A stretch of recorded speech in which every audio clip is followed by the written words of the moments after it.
చరిత్ర కేవలం పుస్తకాలలో మాత్రమే ఉన్నది కాదు, అది మరింత విస్తృతమైనది.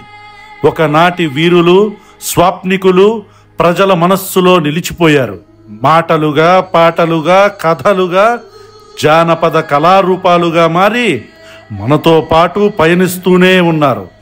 క్రీస్తుకు పూర్వమే రోమ్ సామ్రాజ్యాన్ని గడగడలాడించి పోరాటం చేసిన స్పార్టకస్ ఈనాటికి మనకి వినబడుతూనే ఉన్నాడు. అన్యాయంగా బలైన ఏకలవ్యుణ్ణి ఇంకా మరిచిపోలేదు ఈ ప్రపంచం. తమ భూమిని రక్షించుకోవటానికి, తమదైన జాతిని దోపిడీ నుంచి కాపాడుకోవటానికి తిరగబడ్డ చరిత్రలన్నీ ప్రజా సాహిత్యంగా మారి మరో తరానికి చేరుతూనే ఉన్నాయి. దేశం మారుతోంది, దోపిడీ తీరు మారుతోంది, అక్కడ తిరుగుబాటు పేరు మారుతోంది, తిరగబడ్డవాడి పేరు మారుతోంది.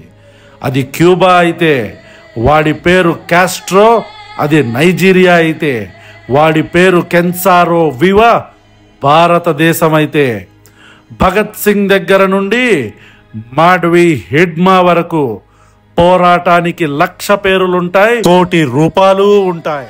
అది ఫిక్షనల్ క్యారెక్టర్లుగా ఉన్న స్పార్టకస్, రావణాసురుడు, సమ్మక్క సారలక్క లాంటి వాళ్ళు కావచ్చు. నిజంగా ఈ భూమి మీద తిరిగిన చెగువేరా, మాల్కమ్ ఎక్స్, భగత్ సింగ్, బిర్సా ముండా, కోమరం భీమ్ లాంటి నిజమైన మనుషులు కావచ్చు.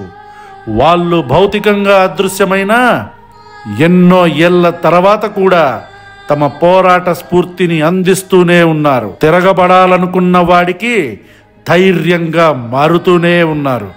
ఎందుకంటే వీళ్ళెవ్వరూ కేవలం మనుషులు మాత్రమే కాదు, భావజాలాలు, ఆలోచనలు.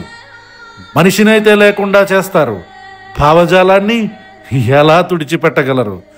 సాయుధ పోరాటం అనే ఒక పంధాని అడ్డుకోగలరేమో గాని తిరుగుబాటు అనే భావనని తుడిచివేయగలరా?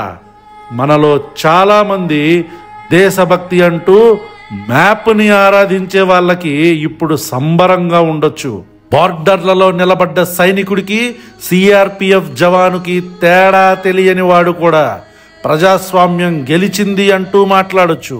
కానీ లక్షల హెక్టార్ల అడవి, వేలాది మంది ఆదివాసులు సర్వనాశనమవటానికి రంగం సిద్ధమవుతోందని, అదే ఈ దేశానికి నిజమైన విధ్వంసమని అర్థం కావటం లేదు.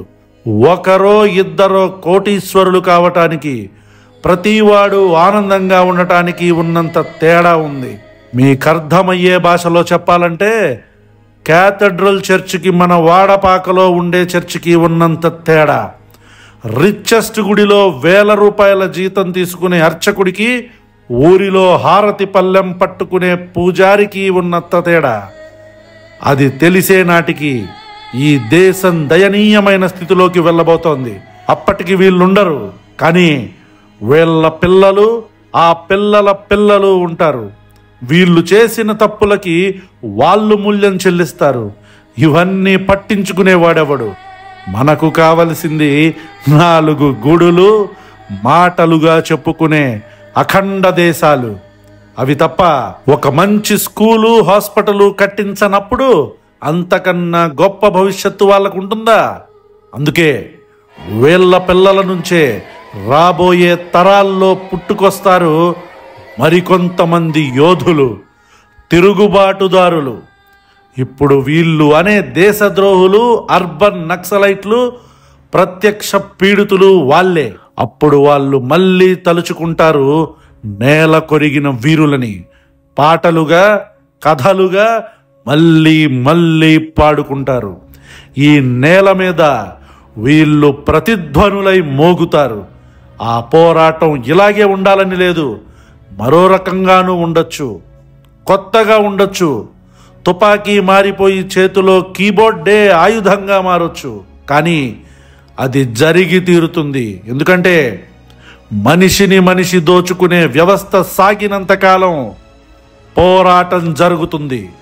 ఎందరో హిడ్మాలు, మరెందరో కేశవరావులు, రాగోలు, మిడ్కోలు ఇలా వేరు వేరు పేర్లతో పుడుతూనే ఉంటారు. ఈనాడు పల్లెల్లో ఆదివాసీ గూడాల్లో అమాయకంగా గుండెల విసేలా ఏడుస్తున్న ఈ తల్లుల కన్నీళ్ల సాక్షిగా మళ్ళీ మళ్ళీ పోరాటం పుడుతూనే ఉంటుంది, యుద్ధం కొనసాగుతూనే ఉంటుంది, వీరులు మరణిస్తూనే ఉంటారు, తిరిగి పుడుతూనే ఉంటారు. జోహార్ ప్రజా యుద్ధ వీరులకు.